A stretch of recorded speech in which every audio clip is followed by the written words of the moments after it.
इसी क्रम में जो गणित का सेक्शन था उसमें मुजीब सर के पास जिम्मेदारी थी और साथ ही साथ सौरभ सर के पास भी जिम्मेदारी थी। मुजीब सर ने अर्थमेटिक वाले सेक्शन में या बाकी जो स्टैट वाले सेक्शन है उसमें बहुत अच्छी तरीके से काम किया। सर ने जब नया पैटर्न देखा तो किस हिसाब से बच्चों को पढ़ाना और रेलवे को किस प्रकार से समझा, आइए जानते हैं मुजीब सर से। सबसे पहले तो भाई सर को बहुत बहुत धन्यवाद बैच में शामिल करने के लिए। और फर्स्ट ऑफ ऑल जैसे कि भाई हम लोग कहते हैं ना हमेशा कि प्रीवियस ईयर क्वेश्चन सबसे ज्यादा इंपॉर्टेंट होते हैं, तो जो मेरा बेस था वो यही था कि भाई लास्ट टाइम एनटीपीसी आपका graduate level, under graduate level, ALP, इनके जितने भी अर्थमेटिक के क्वेश्चन आए थे तो उसको हमने बेस रखा था। और जब हम आज आंसर की देख रहे थे तो लगभग जो हमने मैराथन कराई थी 6 घंटे की, उसमें से मैक्सिमम टॉपिक वाइज क्वेश्चन है। जैसे अगर आप एलसीएम स्टेप का क्वेश्चन देखेंगे तो डिक्टो वहीं से टाइप मिला है, और हम बात करें एपीजेपी का तो डिक्टो वहीं से मिले हैं, और मेंसुरेशन के बेस से कई सारे क्वेश्चन थे जो उससे देखने को मिले थे 6 घंटे क्लास से।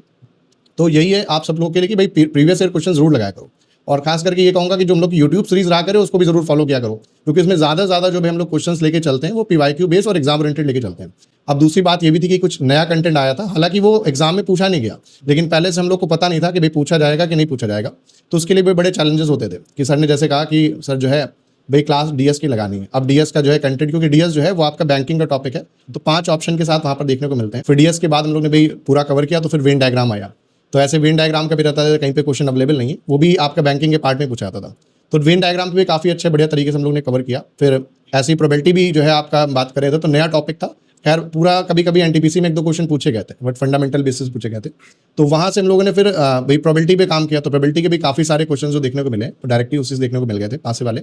और बच्चे अक्सर ये कहते थे कि कुछ जैसे कि स्केटर प्लॉट था उसके लिए भी हम लोग ने काम किया, तो ओवरऑल जो पूरा कंटेंट था उसको थ्रू आउट द सिलेबस हम लोग ने कवर किया था। लेकिन कहते हैं ना कि थोड़ा कहीं ना कहीं रेलवे ने वो सारा पार्ट नहीं पूछा है, लेकिन ऐसा नहीं कि अब आने वाले एग्जाम में आगे भी जो 12 वैकेंसी आएगी कि वहाँ पे नहीं पूछेगा, ऐसी कोई गारंटी नहीं है। तो आगे भी अगर सिलेबस का पार्ट होगा तो जो सिलेबस का पार्ट है वो जरूर पढ़ना रहेगा।